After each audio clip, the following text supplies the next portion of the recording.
The theme behind the story of Arcane is one about the human condition. Every character has their own story, their own experiences, their own motivations. What this means is that they have their reasons for doing things, which at times comes into conflict with each other. Specifically in the case of Victor, he somehow rises above all this and understands that this is built into our nature. We see violence, pain, and suffering, and we also see compassion, happiness, and prosperity in the world. We think that each of these outcomes are manifestations of their respective emotions of hate and love, and their variants.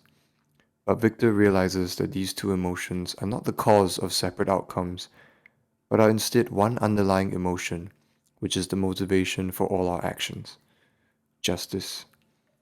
That which inspires us to do our greatest good is also the cause of our greatest evil. To be human is to do that which we deem just, to protect that which we love, no matter the cost.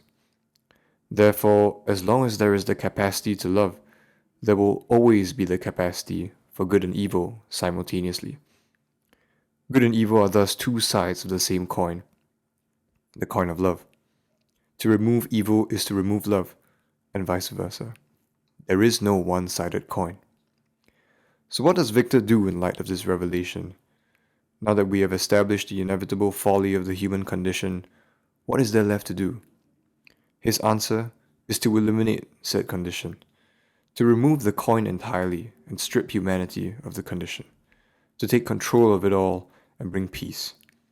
He struggled with this decision initially, because the humanity within him naively forbade a forsaking of one man for that pursuit.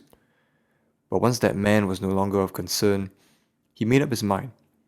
He agreed to bring enlightenment to all by enslaving their minds to his own. He wanted to remove all possibility of love and hate by getting rid of emotion entirely. In the grand calculus, he chose to sacrifice the possibility of love for the absence of suffering, and to sacrifice the possibility of compassion for the absence of hate. He believed the only way to peace was total incapacitation, and he made that hard decision. Such hard decisions have been made by others in the past. The character of He Who Remains in the Logi series makes the same wager.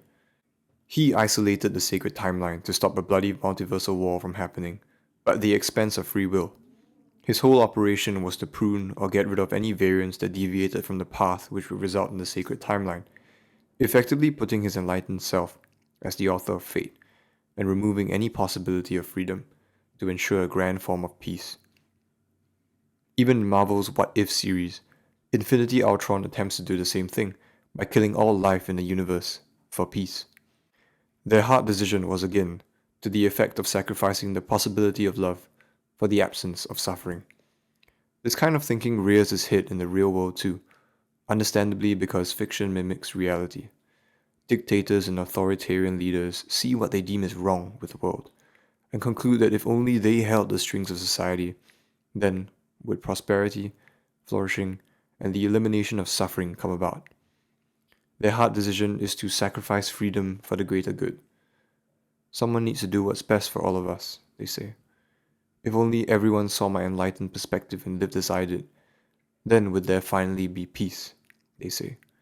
And so that is exactly what they attempted to do: make the world conform. Ironically, this kind of enlightened thinking falls prey to the very thing it is trying to enlighten itself from: justice. To decide on the necessary sacrifice is to believe in an ideal of one's own construction, to once again pursue that which we deem just, in this case, peace. That is why it is justified to pull the cosmic trigger and eliminate freedom and suffering at the same time. In the fantastical world of fiction where total enslavement is possible, this ideal may just work. But when mortal men of the world try to implement it, they end up becoming the very thing they want to destroy. The process of enslavement is not one that the enslaved will easily submit to, so the ideal will not come without a fight. By any means necessary, will surely end in violence, bloodshed, pain, and suffering. This is what is known as the cycle of hatred, accurately laid out by Naruto's character, Pain.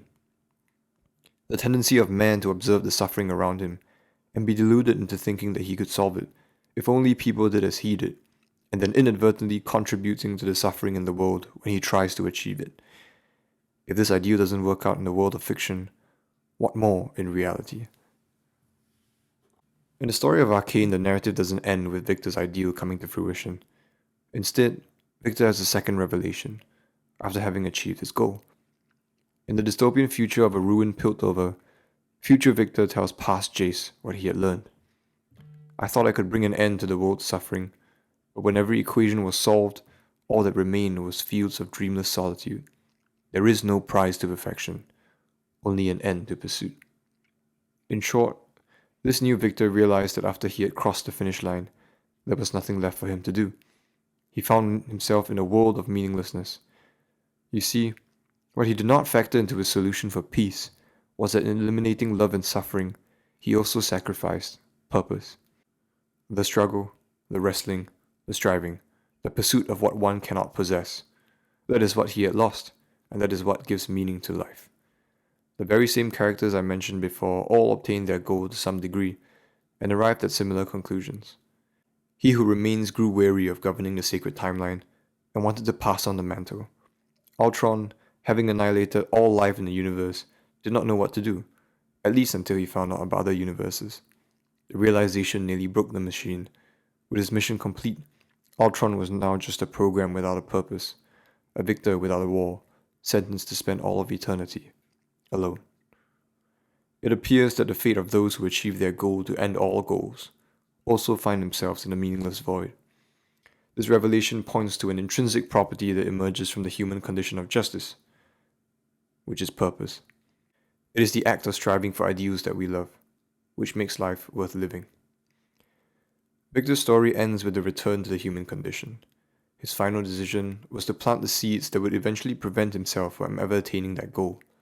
He believed that imperfect as the human condition may be, as terrible as suffering and pain may be, perhaps it is worth sacrificing love to eliminate it, but it is certainly not worth sacrificing purpose. Maybe the true conclusion of the inevitable nature of man is to acknowledge that there is a huge reward that comes at a heavy price. So we should be grateful at every instance of joy, resilient at every instance of suffering, and aware of the purpose that hinges on those realities.